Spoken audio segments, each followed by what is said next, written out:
It's time for Late Night Craft Talk with hosts Avea Kamori Yang and James Hermes.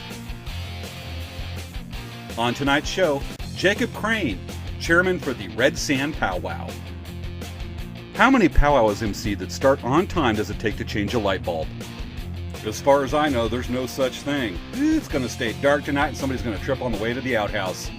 Let's get the fun started. It's time to start the show.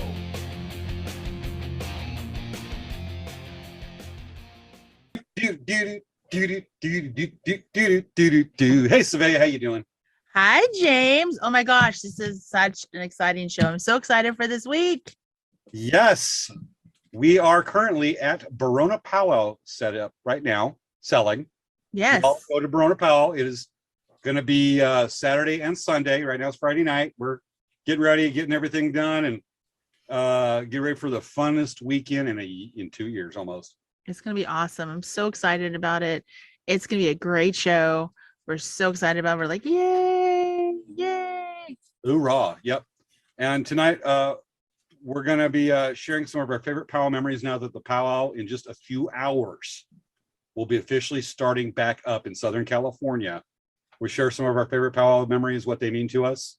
Mm-hmm. And then also a little later in the show, we'll be interviewing Jacob Crane, the chairperson for the Red Sand Pow Wow, happening, let me look it up. Hey, dates, September 11th and 12th in Moab, Utah. Yes, that is going to be awesome. So, hey, I want to tell you guys really quick, if you haven't watched our show before, we do the show every week on Fridays at 10 p.m., mostly live. And we actually cover lots of interesting topics. We share lots of great information. And we put all of these videos on Facebook and on YouTube. So make sure that you like and subscribe to our channels and our pages. And also, hey, you know what? If Pepsi Cola Company is watching right now, if you want to endorse and sponsor our products, I don't know why you'd say that. Make this video, this show we do, you may want to, sponsor us. I mean, look at me. I just have this basic cup, but like somehow James has this like magical Pepsi cup. We also would like a Reliable Auto Sports, Yuma, Arizona, which is actually, I found this cup floating in the Colorado River a couple of years ago, and it's just, I call it the Colorado River gift shop. You know what? Reduce, reuse, recycle. Huh? Reduce, reuse, recycle. What's this all about? This is like a $40 or $50 mug. It's got great insulation. Yeah, great. I can stick ice in here. When I do the Palm Springs Village Fest on Thursday nights during the summer, I will put ice in here, and it will stay through the entire evening, considering it's like 110 degrees. That's quality right there. That there's Quarantino's quality. Quarantino's quality. Interesting. Yes. Hey, James. So what's been going on at dance? What's been going on with Elk? What's been going on with Elk Rack Traders this week? We are getting ready for our first powwow, as we said earlier, Barona Pow Wow. Setting up. I would like to do a shout out to everybody who came to the Lakeside Rodeo last weekend and supported the rodeo. It was fantastic. It was old home week, coming home week or homecoming.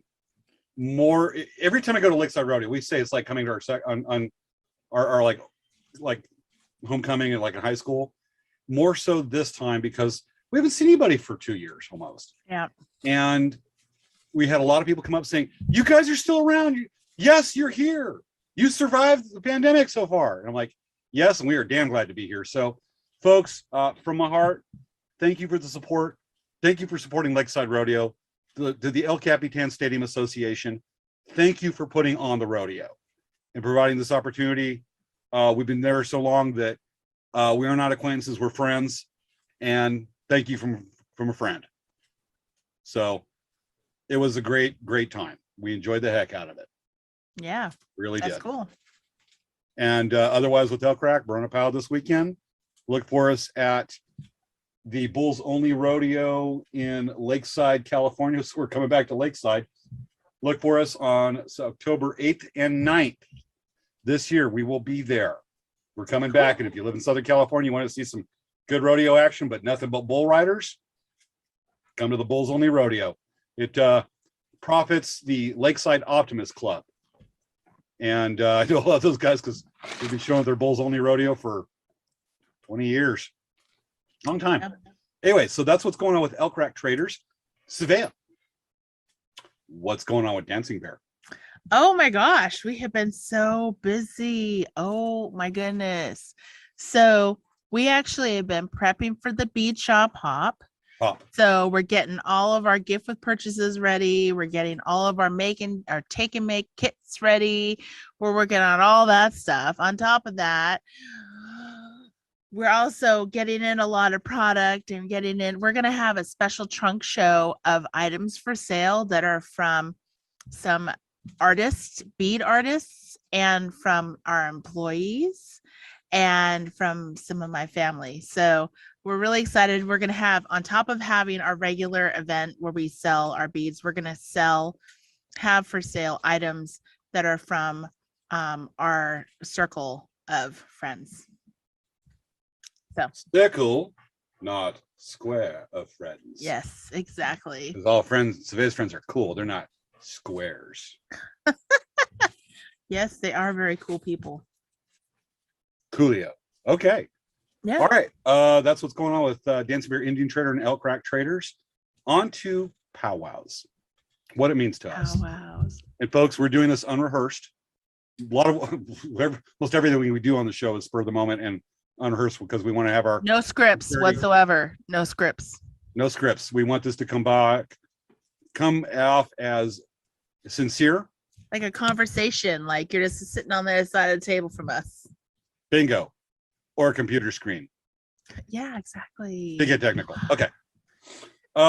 Powwows. I mean, my history of powwows goes back. My first powwow with my family, we went to on the Algonquin Indian Reservation up in Palm Springs at the old Andreas Ranch. It was about 1977. And been appearing, going to whatnot for powwows since then. Several through middle school and elementary school, big time started in high school. And, you know, want to head out for some intertribals, but I'm amazingly conservative and reserved when it comes to powwows. As much as I can take come out, be very out of the box on a lot of things and make fun of, have fun with, the humor I have. Powwows and the native culture is something I am very reserved and conservative on, surprisingly. And, I remember in high school going to Iron Eyes Cody Days powwow over in Palm Springs, and then eventually went to Wardman Park in Desert Hot Springs and seeing him on the drum. It's interesting seeing Iron Eyes Cody drinking that big old Pepsi on a drum. And ever since then, it's just my first time selling my artwork was at the first Indio powwow at Kayapasan Indian Reservation, just 10-12 minutes from where I live, next to what was then called the Indio Bingo Palace. And that was in 1993. Set up and did a lot of stuff and worked with Sherman Indian High School, and just more selling my artwork on there. And some powwows, you've got different rings of social. You've got the vendors, you've got the dancers, and they of course intermix. But I know a lot of vendors. I'm watched their kids grow up, but powwows is Old Home Week. It means we know what it means to us, but when you lose it for a while, you relearn how much more it does mean to you as far as the family and everything. And I missed the hell out of them. When Paula had their gathering last beginning of May, when they called me up about second week or first week of April, they said, "We're having our gathering. Do you want to come?" I said, "Hell yes." I missed the hell out of it. And sent them a nice thank you letter saying, "Thank you for doing this." But that's the gathering, but it's not a powwow, but it's still within that realm of family gathering, and you realize how tight it is. Even going to some of the per caps at Saboba Reservation that we did late last year and earlier this year. Yeah. That Savannah and I were both at, seeing some of the vendors from the powwow circuit. We're like, "Oh my God, oh my God, oh my God, oh my God, oh my God, oh my God, how are you doing?" Yeah. And we talked to them, and it was just, Saboba wasn't so much about selling to the tribal members in a way for us, in a way. It was about catching up. Learn who's there and whatnot, and just some of the fondest memories of the gatherings and powwows in general. Like I said, you don't realize how much your heart's empty and how much it takes a spot from you until you lose it for a while. Yeah. And I go on, but that's my strong belief. That's where I come back looking at. That's where I come from looking at these. Matter of fact, I got into a conversation with a powwow committee chair for powwow that's happening over down in Imperial Beach in December, and he's like, "Dude, how long have you been powwowing?" I went, "This has been my full-time job since I was 18. I did some stuff in high school, but I still all my works and powwows, but full-time job since I was 18. It's all I've ever done, so to this day." And I said, some people I know that get tired of some of the politics that happen a powwow. The powwow's not the politics; it's the people that bring it in. Mm-hmm. You can have a great thing. There's always going to be an element that kind of poops on things a bit, for use of lack of a better word. But I said, I continue with it. I'm never burned out on it after doing it for, I'm at just over 30 years doing this. Mm-hmm. And I'm in my late 40s. I've been doing this a long time, since I was very young, obviously. Mm-hmm. And I said that I still have a faith in the powwows and an awe to it. And I've even served as I've served as arena director a few times.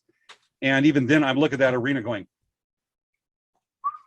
there's the arena, there's the spirit, there's where it all happens, where it all comes together. And I said, I am as much dedicated to powwows now as I was in my teens, because I'm a true believer in what the powwow and the spirit that arena can do for a person and people. We've seen Savannah and I both have had some amazing things, seen some amazing things. I still have a couple friends good friends I've known for over 20 years from powwow. And we talk, we're just like, hey, remember this, I remember that. And we're just amazing stories that we were able to experience together, and a spirit we were able to experience together. And it's not many things in this world that can bring us together like that arena. And that's what I got. So for me, I've been going to the same powwow and working the same powwow since 95. I've been on that committee for all those years, and I've developed some very strong relationships and deep friendships from going to this powwow every year. And so that's pretty much ASU powwow for me is like my homecoming powwow. Is the powwow I've been going to since I was an adult. Like theoretically, like it was the first powwow I really went to as an adult and continue to go as an adult, because I went to many other powwows here and there, little ones, when I was in high school. But this powwow has actually been the powwow I feel like I've grown so much with, and I've built some family bonds with them, my friends from there. And anyway, I wanted to share some photos of my powwow. I don't know if you guys have seen all these photos, but I have some really cool photos. And the powwow, when I first started, it's just like I remember when it first started, and there was no walkie-talkies. There was no golf carts. It was as grassroots as remotely possible. So it was mailing in applications with the cashier's check. It was all of that. And it's changed so much over the years, and it's grown so much over the years. I don't have a lot of pictures just because I'm working on rebuilding one of my computers, and I don't have access to my files. Otherwise, I would have shown you guys some older pictures I have from that powwow. But even then, when I went there, that was like, even though it was in the 90s, it's still, we did not have digital cameras. I remember them talking in college in photo. Like when I took photo class, we were actually taking camera pictures with film and learning how to develop film, not the digital cameras where it's like, click, okay, let me drop that into Photoshop. It's so much easier these days. My first catalogs were with film. Though, I remember going to a class and they were talking about digital art and film, and how they're developing these digital cameras. And they were saying it's, oh, well, you can take a photo of a person and you can take their head off and put them on another head. And they're talking about all this stuff like you could do with photo manipulation digitally. This was like, we were talking in the 90s, and now it's like commonplace. You can do it on your phone. So it's just, it's amazing, Yeah. I have a whole bunch of like snapshot pictures, but I didn't really start taking a lot of pictures until I got my first iPhone years ago. Back was it like in 2000, like 1 or 2? That's when like the iPhones came out, right? Mid 2000s. Yeah. Yeah. So I just started at that point, started taking pictures digitally, and I have those. I'd have to like look through my boxes to try to find the photos that I took just at the on film. But okay, so anyway, going long story short, let me show you. So no, I'm gonna start with the first picture of the ASU powwow when we were asked. Okay, so we were asked. So for many years, we were on the band practice field in the middle of, on the end of campus and the outskirts, and then we were pushed into the very back corner by the softball field, and the golf balls would fly over and hit people, and the softballs would fly over and hit people.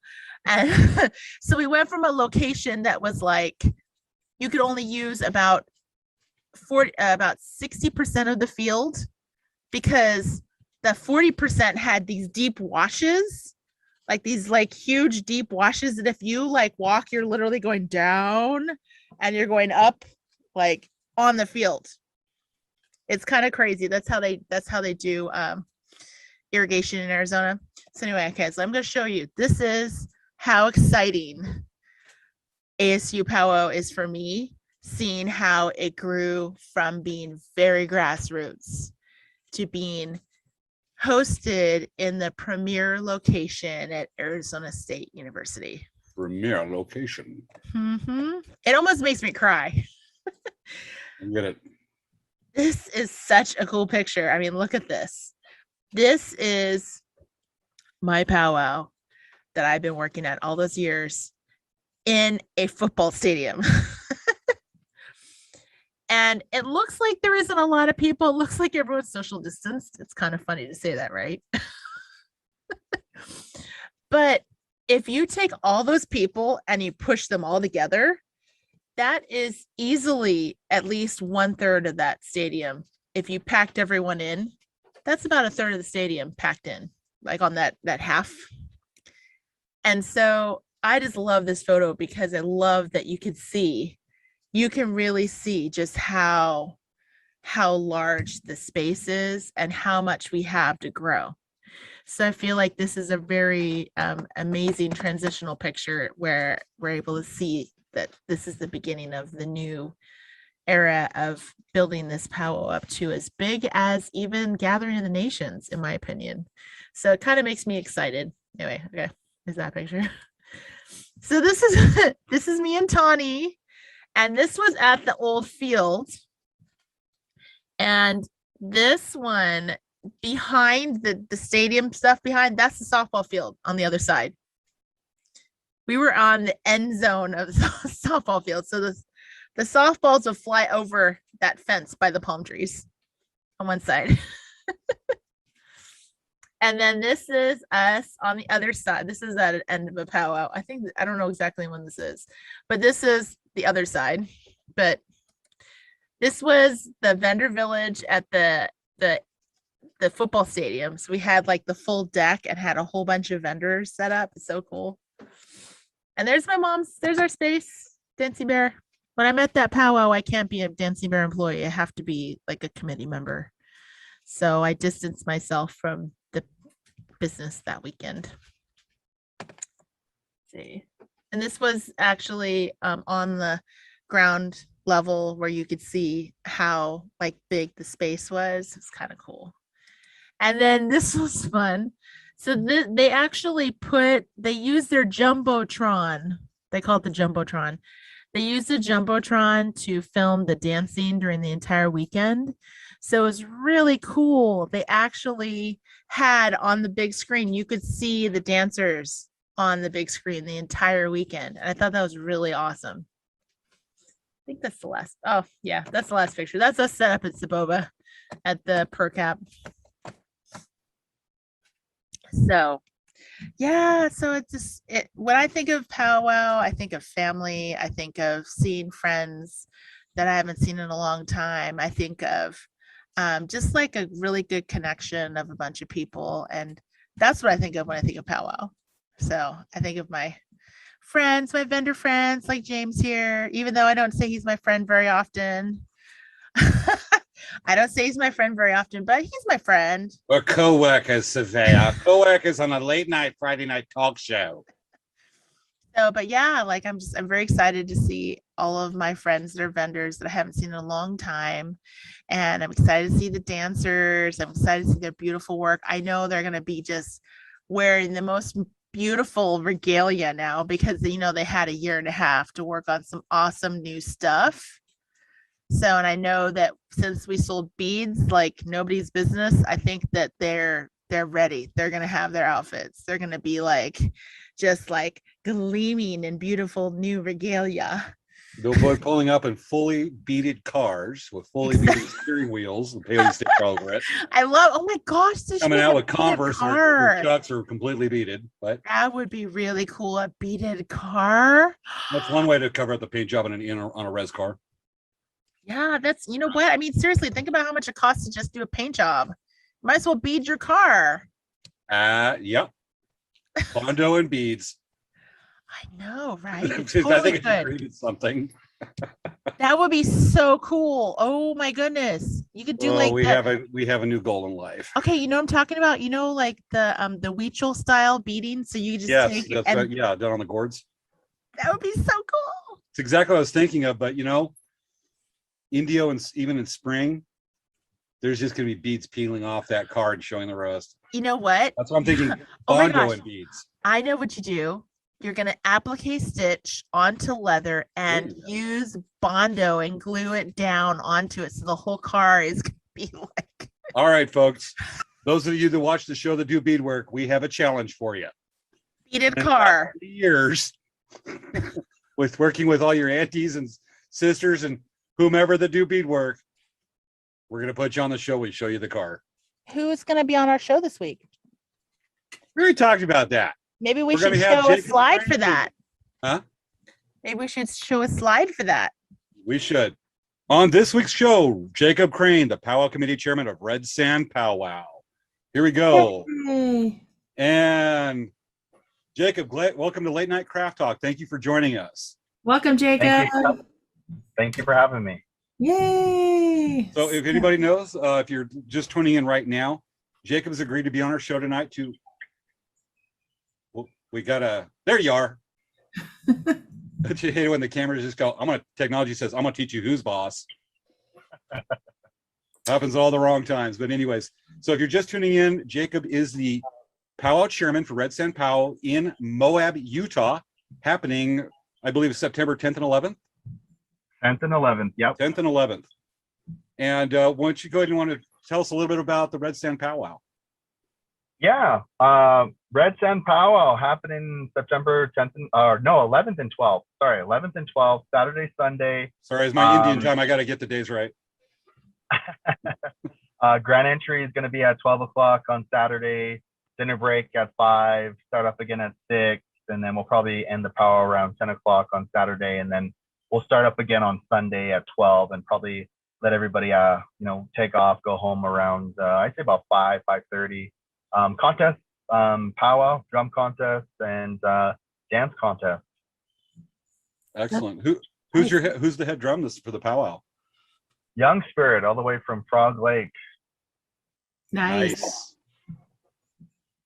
So with that, is there any special events? Because sometimes powwows have their own like twists, like say Spotlight 29 Winter Gathering. They have what's called the Powwow Ironman, where they'll have all the fanciest dancers come out and just sing nonstop out one after another with the songs until last man standing. Is there anything anything like unique to the Red Sand Powwow? We got 2 specials. We got an old style jingle dress special happening. We also have a grass dance special happening. Those 2 specials are hosted by my family, and so hosted by the Crane family. So yeah, come on down. I think the winners of each category, or each winners of each special, get the star blanket plus some prize money. So help out with gas and everything like that. So it's gonna be a good time. Gotcha. Which organization sponsoring the powwow? SLC Air Protectors. They're a nonprofit out of Salt Lake City. and they're an environmental focused group, and they're in partnership with Full Circle Intertribal Center. They're a local nonprofit out of Moab, Utah. So both of these organizations are Indigenous led. Wow, that's cool. So is this the first year? Has it powwow happened before? So This is the first powwow in 20 years. Yeah, in in Moab. Okay, but that's really cool. You're starting a new tradition. That's nice. Moab's beautiful. So what is it? Why is it special that Moab has this powwow?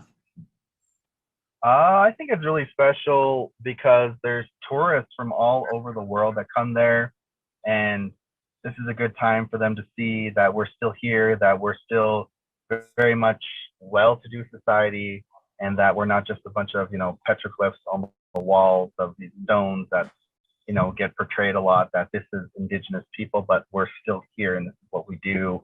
This is why we do it. Also, a huge part of it was the health and wellness of our Indigenous people, to get them up and moving. And, it's a time to celebrate and come together and unity and all that good stuff. So those are kind of the main reasons why I chose Moab. And, Yeah, Moab is just so beautiful. We went there actually last year. My mom and I drove down from Vernal. We were at the Fort Duchesne powwow, and we went back down and came down through Moab, and then went to visit our friends in Fort Defiance. So, and we were visiting the DeCranes. So anyway, I'm sorry. I thought that would be kind of No relation. Yes, no relation.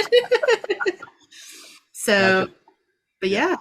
Moab is such a unique place. I mean, you've got so many different things that come together. And as you mentioned, and we were talking before we started the interview, and we were all still off air, that you've got all these adventure sports are represented. You've got the high-end tours and the glamping around there, around Moab. But there's one thing that's been around Moab before there was Moab, and that's his Indigenous cultures. And the area is just surrounded by ancestral Pueblo sites, petroglyph sites. And to bring a powwow back there is not bringing native tradition back. It's bringing back what's always been there that people haven't noticed, and showing it. And it is so important to an area like that, because there's so many sacred special areas around there. Yes. Yep. And just to bring the powwow so that so people say, hey, native land, not just weekend adventure place. Yes. And that's why it's so important. And when I first heard about Red Sand Powwow back in August, I went, oh, and because I'm supposed to be in the area, but I'm actually going to be on the river, so I'll be in the area as far as the crow flies, but I'll be doing canyon kayaking at the same time. I'm like, but I want to support, and hence our conversations you on the show. So love the heck that it's coming back. What were you involved with any of the powwows before they stopped 20 years ago? No, I wasn't. I wasn't involved. I'm not too sure what happened back then, but a lot of powwows, what tends to happen is it just, the powwow committee phases out, and folks just, don't want to do it anymore. It's a lot of work, a lot of fundraising. It's just a lot of work. I don't blame anybody for, not doing the Moab powwow anymore, but I'm just glad that we're able to bring it back. I'm happy to hear it's coming back. I know it's a lot of work. I actually have been on the powwow committee at the ASU powwow since 95. So I just know it's just constant work. Yes. But that's exciting though. It's exciting that you're bringing it back, and that it's in Moab, which is just a beautiful place. Love that. Gotcha. Let's go ahead and just a little bit about your background, of Jacob. What's your background with powwows? I assume you're a dancer. Yeah. Probably that's like guessing a bee buzz is, of course. My dad took me on the road when I was younger, when I was about 12, and I've been singing for about 2 decades now. Used to sing with my dad's drum group, Eagle Rib Singers, out of Alberta, Canada. I'm originally from Tsuut'ina Nation, up there on the southwest side of Calgary in so-called Canada, and I spent a lot of time powwowing up there, all over the California circuit. I've been to ASU a couple times, all over the Southwest, really, because my home base is Provo, Utah, but I bounce back and forth between here and Canada, and then down in the Navajo Nation because my wife, Sahar Kachinori, she's down there right now working for the people of the Navajo Nation. So, but I'm involved with this nonprofit. That's kind of my background, and with powwow, like I just been doing it my whole life. And I used to help run Sept Nation powwow up there on, well, they used to say Sarsi, but it's Sept and Sarsi Indian Days, but the Sept Nation annual celebration. So it's a big powwow up there in Canada, and I just kind of fell into that line of work of event planning and getting involved with that. I've always just wanted to have like a powwow, like in Utah, where it's just different, and you bring in that northern flavor mixed with that southern flavor. I feel like it's gonna be a good time. So yeah, a little bit about my background there with powwow.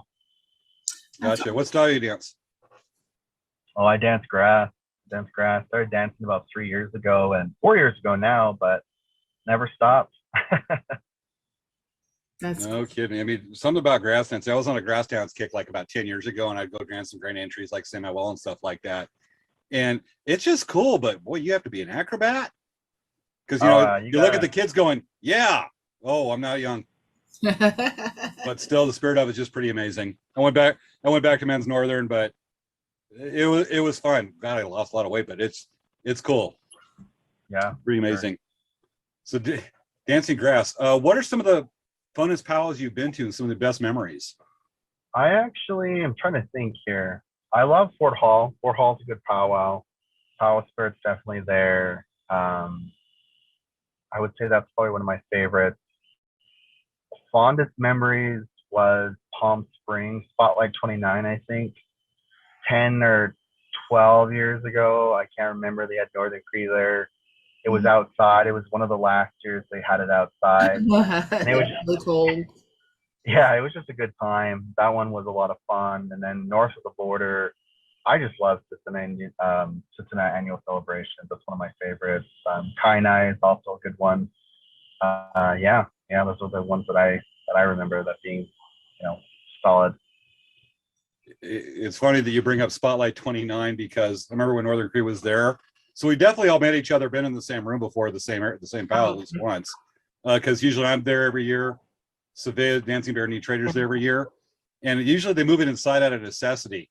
Rain, wind, or more wind, or more wind. Or freezing temperatures. Or wind. Yeah. That area gets really windy. I live 10 minutes from Spotlight 29. There's a lot of wind. Wow. But they always do a fun one. But when they move it inside, man, that arena is small inside that showroom. It's really small. It gets really loud, but I remember one year they moved it inside just because there was a bunch of rain on Thursday and the field was flooded where they're going to have it because it's a catch basin. Yeah. A lot of neat stuff there. Because we mostly talk about powwows in Southern California. What other powwows have you been to in California besides Spotlight? I've been to Morongo before. I've been to San Manuel. San Manuel and Morongo both have pretty good powwows. I like those as well. I've been to a couple ones in Northern California, Redding, Susanville. I've been to a couple small ones too, all over that area. Pretty good powwow, great powwow. Yeah, Susanville's kind of a small powwow. Yeah, it is. But I don't know, man. Like I just up the mountains. Yeah, up the mountains for sure. Yeah, Morongo Thunder and Lightning, they're bringing their powwow back this year. Oh, nice. So they will be having it, and they're practicing a lot of caution with COVID and everything. What are some of the things that Red Sands is doing for social distancing and just to protect the guests coming to the powwow for COVID? Well, it's a masked event. We decided just to make it a mask event. We're gonna have some temperature readers before you come in. We're having hand sanitizing stations set up all throughout the powwow. A lot of signage, reminding folks to please wear their masks, social distance. We are going to implement a tracing system that is not really a tracing system. It's more of a volunteer, put your email or your phone number down, and in the event of somebody bumps into somebody that has tested positive at the event, we'll just go ahead and shoot them an email or a text, let them know that. Just trying to just keep everybody safe. That's my biggest concern. I don't want anybody getting sick at the powwow. That would really affect me. So I love that idea about doing a tracing system, and man, that's really forward thinking, and that is a lot of work, but that is outstanding. You're doing that kind of detail. just got to protect the community. So you're doing everything to protect the guests. That's outstanding. One thing is that, you know, Moab is such a diverse place that there's a lot of that people can do before and after the powwow. If they come in a day or two early, places they can tour around, or stay a couple days late if they can. And what's some of your favorite areas in and around Moab? Oh, Canyonlands, Arches National Park. Arches is so there's- cool. Yeah, you can drive there's- around. You don't have to walk the whole thing. You can drive around. That's pretty cool. Yeah. Well, you can drive around Canyonlands. You can take the White Rim Trail with your big van, Savea. It's a 100-mile, really rough dirt road. I just know that Arches you can drive around. I didn't know about the other ones. Well, I'd like to see you take your big moving van and then watch the big 4-wheel drive tow truck take the big moving van off White Rim Trail. No, it's not 4-wheel drive. So we're not going to do 4-wheel driving. Well, you also need large tires and a very large lot of clearance, and basically just go get a high-end Jeep. Some of the areas, I mean, that's an area I like to go to a few times a year. I have a few friends that live there in town, and like one of my favorite places to go to visit, drop tobacco, and you know, respect is like, say, Bertha Rock. That's one of many petroglyph sites around Moab. And I assume you've been there. Yes, I've Yeah, been there. it's incredible area. You know, for those that don't know, it's a scene of a petroglyph site of a scene of a woman giving birth. And on 3 sides of this rock are petroglyphs. Wow, that's cool. And it's an area that's full of a lot of it. There's just so many special sites there. Like places they could check out is like Courthouse Walk Raw Shark site, some of the ones near Corona Arch. Mm-hmm. Even on the way out to Potash Bottom along the Colorado River, there's panels you can see like 30 feet up in the air that just tells you the natives back in the day, back when they made those, were the tallest people in the world. Yeah, They invented basketball. But also, do you know that there's dinosaurs in Moab? Yeah. You can actually go see like live dinosaurs, James. You should go and see them. I'm not making a mother joke. We got to respect them. You know that- there again, man.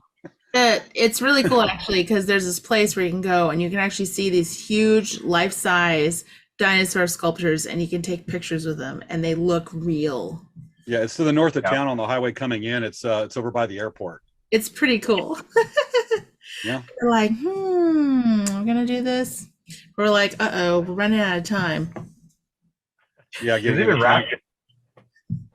Yeah, I'm just actually looking at a list of some of the other places you go. I mean, just touring around town, you can go north of Mobile on Colorado River, look at the whitewater through there, what's called the Daily Run. Just the hiking around there. I mentioned Corona Arch, largest arch on Bureau of Land Management land. Yeah, it's a lot of stuff that you can do, like if you come in early to the powwow, which is pretty cool. Yeah. So a lot of neat stuff. That's why I go there a couple of times. I go for the river on that. And then yes. There's going to be vendors at this powwow. So there's going to be a lot of nice things to shop and check stuff out from native vendors. And then also there's going to be awesome food.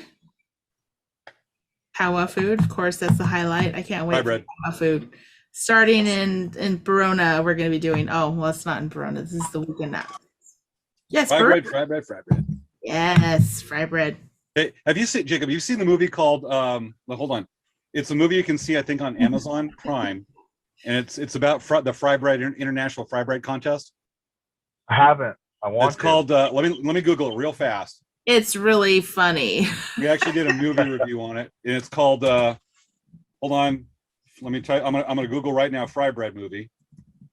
Yeah, it's pretty funny because all of the stuff that people are saying, it reminds me of, you ever see the movie Best of Show? No, I haven't. You haven't seen that either? Oh my goodness. So it's just one of those kind of, it's like kind of a mockumentary, but it's kind of the stuff they're saying is kind of true, which is funny. It's like inside jokes-ish a little bit. Oh, a lot of that. It's just like watching the first 10 minutes of smoke signals. You see, like, the person driving in reverse all over the res and everything, stuff like that. The movie I'm talking about is called More Than Fry Bread. It's a mockumentary about. Oh, you have heard of it? I have heard of it, and I've seen a little bit of it. Oh, dude, I laugh my butt off so much. The end gets weird, but they keep the jokes rolling through the first half, and it just cracks me up, especially the Hopi beauty queen. So where are some of the places that people can stay, like official hotel for the powwow? The Radcliffe Hotel in Moab, but it's all sold out. So there's the Hyatt, there's oh gosh, I'm blanking now. There's Moab Inn, there's the Holiday Inn, there's, oh my goodness, there's a lot of hotels. There's a tourist town, so there's like probably 30 to 40 hotels in that area at least. Plenty of places to stay. There's a lot of camping. There is camping at the powwow grounds. Unfortunately, it's $30 a night, but that's because the venue is charging that, not us. But if you want to save some money there is camping at the powwow. There's also KOAs. You're looking at shower in the morning, all that stuff. Just go over to KOA to do that. Yeah, because you got the end of the town. It's the southern end of town that the Old Spanish Trails Arena's at, where the powwow is located. You've got Spanish Valley near there. You've got some other areas that are a little bit further out, like toward little tiny town of LaSalle's got some stuff you can stay at too. Oh yeah, a lot of stuff going on, and that area is such a pretty area where the powwow is going to be. It's going to be on the soccer field. It's flat. The ground is good for dancing. The beautiful backdrop of the red mountains in the back there. The pavilion, if you're setting up, shop as a vendor. It's all covered and it's lit up like a Christmas tree, so you don't need to bring a lot of stuff. You can just set up your tables. It's outside. It's gonna be nice and hot. So yeah, it's gonna be a good one. In September, that time of year, it can be 100 degrees. It could be 90. You could have rain in the afternoon go by. That's one thing. Savay and I, as vendors, know that if it's covered, that's a little bit relief for us because rain on stock, stains leather, stuff like that. You don't have to worry about that kind of stuff because that is not fun. I'd encourage people, if they're going to the Red Sands Powwow, when you do go visit, actually, try camping out there. The stars are amazing at night. There's not a whole lot around Moab, so you're going to see stars and you're going to see the Milky Way galaxy. It is just amazing out there, and spend the time. I assume there's going to be like shower facilities and whatnot available. At the KOAs, yeah. Not at the powwow grounds. You'll have to go to the KOAs. Okay. And the KOA is not far at all. No, there's a ton of, but the infrastructure is definitely there in Moab. You're looking for a shower, you will find a shower. Gotcha.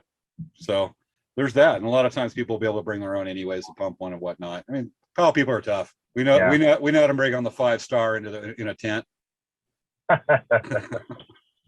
So lots of places to stay, lots of places to camp. Let me go ahead and do a share screen right quick. I'm going to share the powwow flyer for Red Sand Pow Wow.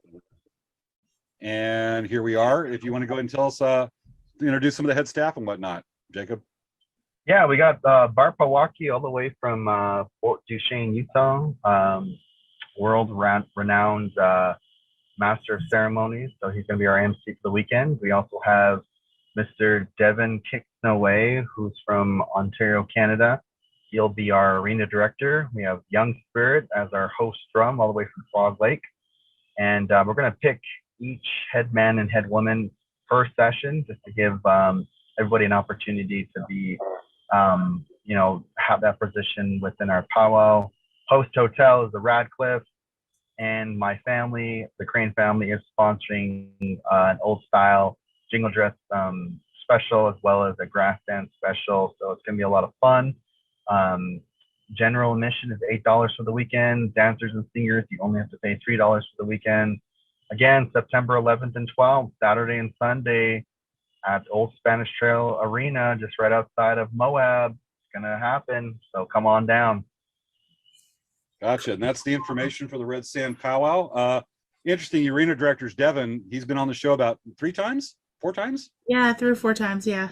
3 or 4 times. And also, Bart is really fun, you guys. As an MC, he's a great MC. He's a really nice guy and he's fun. He's MC'd at several powwows that I've been at, even at ASU.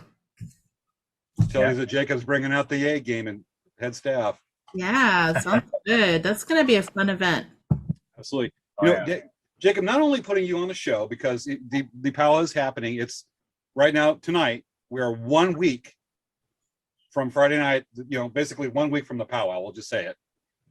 And with that, we want to give Red Sand Powwow the late night craft talk bump. Because we do this will bring in an extra 2.5 people to the powwow. We want to really make that surge. Yes. I like self-depreciating humor.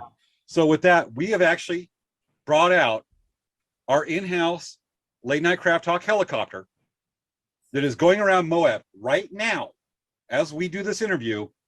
And we've actually got cameras, and I warned you, we're not kidding about this. We've got cameras that show the helicopter going around town, and they're towing a banner that says Red Sand Powwow. So give me a second and I will do a share screen, and we're going to bring out the camera because there's webcams all over Moab anyway. And let me bring it out and people can take a look at our camera going around. So here's the first one. Here we got our cameras right now over downtown Moab. There we go. What do you think, Jacob? Oh, that's freaking cool. Wait, what's that dropping? Oh my gosh, is that? What is? Don't tell me this is happening again, Savea. I don't know. I'm worried about that. Okay. You know what? The helicopter's moving around. All right, it's going over one of the high-end hotels, obviously. That's a nice hotel. I like that pool area. Yeah, and wait. what is that? What's going on? That looks like fry bread. Okay. Right. Obviously, our helicopter pilot, we've had issues with the past, is dropping fry bread around Moab. Which somebody's going to say, I love fry bread. Look at it, smack. I think, Jacob, you better declare you are not liable for any fry bread falling from the sky, right? I am not liable. All right, good. Yes, this is weird. I know it's weird. So let me pan around. I'm looking, Savea, where does the show that I think you got a radar or a fix the pilot? Where are they at right now? Okay, look, I'm sending you the coordinates right now. Okay, let me get it up. Let me see what this pilot's doing, because I mean, we're definitely promoting the powwow, but I'm hoping that what is up with the fry bread. So let's go and take another look here. So we're looking at, okay, they're over the Colorado River and there's some rafters, and they're dropping fry bread on the rafters. They're going to fill the raft full of fry bread. If I know rafters all right, they're going to eat it right actually, off the if you think about it, it's kind of a good promotional tool because they'll say, hey, this fry bread's good. Where can I get more? Well, I know is that the rafters, they're really like, hey, fresh stuff. You know, they're always going to go for carne asada. And they're like, Red Sand Pow Wow, we should go to that. Okay. Yeah. Well, they're dropping fry bread on the rafters, which means there's going to be fry bread floating around the Colorado River. Jacob, do you think you want to say that the Red Sand Powwow is not responsible for any fry bread you see floating down the Colorado River? Yeah, we're not responsible for any fry bread floating down the Colorado River. Yeah. So I'm sorry about the disclaimers and the waiver of liability here that we have to put it out there, but let's follow our helicopter pilot. Is so inspiring. Let's see where they're at now. They obviously, let's see, get it up here. So, okay, they're flying over Arches National Park. That's good. You get attract the tourists. Yeah, and they're dropping fry bread. What is going on? They're dropping fry bread in the national park. That's over an arch. Okay, you know what, Jacob, you might want to do a liability thing about something about dropping fry bread in a national park. You know, I don't think it would be good if the fry bread falls on an arch. It might break it. Oh, Yeah. So then how old the fry bread is and the amount of grease in it.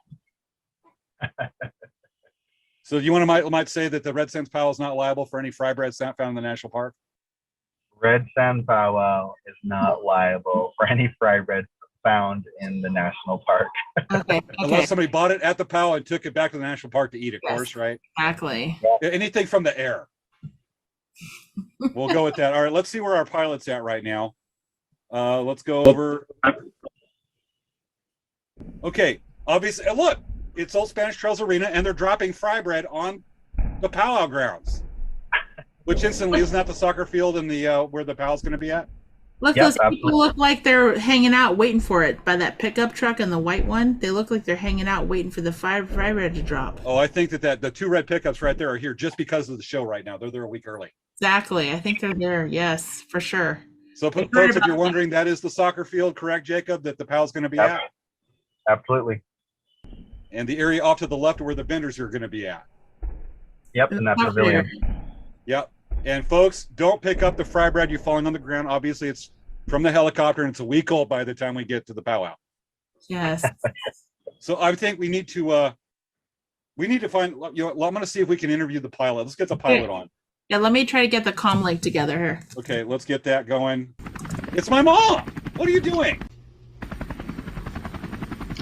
Hi, I'm promoting Red Sand Powwow by towing a banner and sharing flying fry bread. We've been through this before. You can't fly around Moab tossing fry bread on top of everyone. But you said the helicopter is expensive and that we should try promoting the show by flying fry bread when we promote the powwow. So I'm promoting Late Night Craft Talk by flying fry bread. I never said that you should be flying fry bread. I said that we should promote the powwow and the show so people will be trying fry bread. I thought you said I should be trying flying fry bread. Why are you throwing fry bread out of a I'm helicopter? not. I'm letting the fry bread learn how to be fly bread. It's so light and fluffy that it has to fly. Yes, fry bread is light and fluffy, but it doesn't become fly bread by throwing it out of a helicopter. Well, then I better not try teaching this box of bowling balls to fly either. No, no, no, no. Do not throw bowling balls on top of Moab. I'm not. Yet. I'm just teaching fry bread to become fly bread.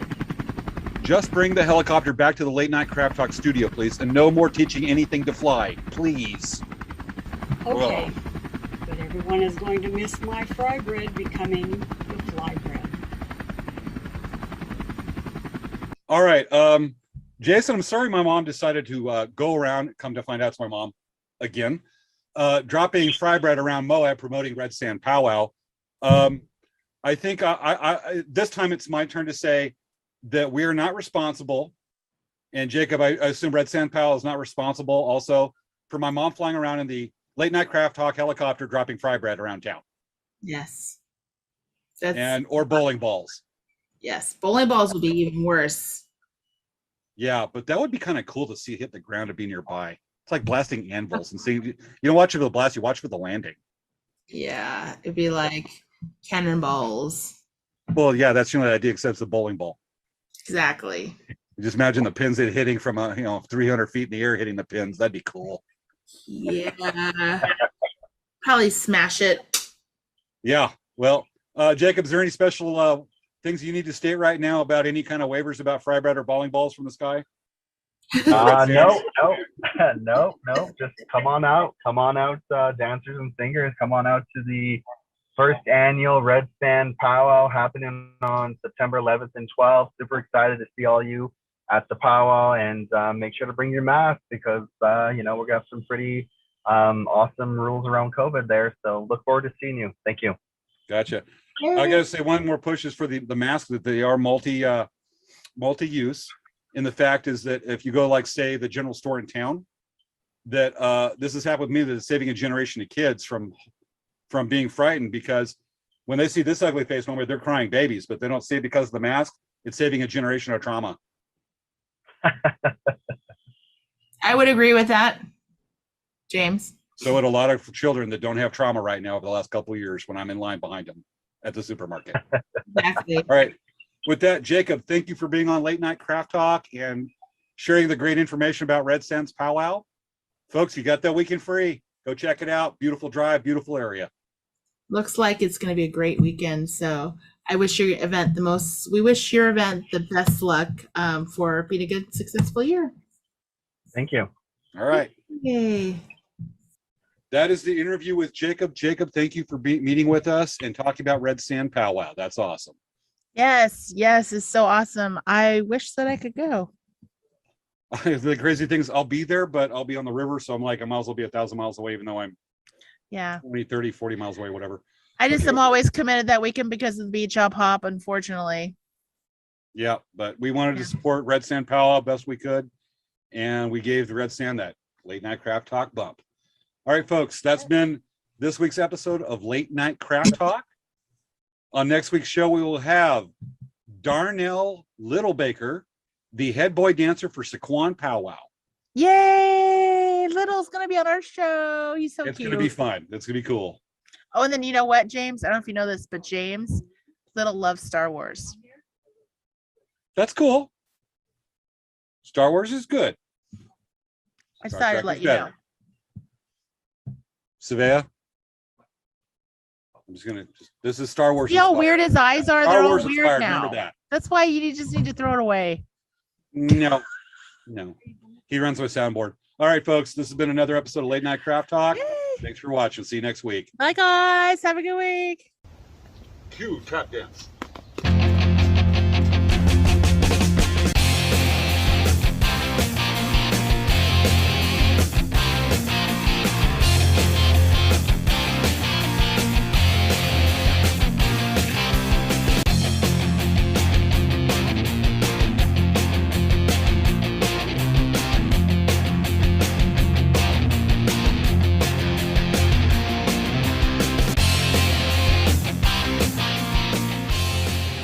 Aw, ain't he cute?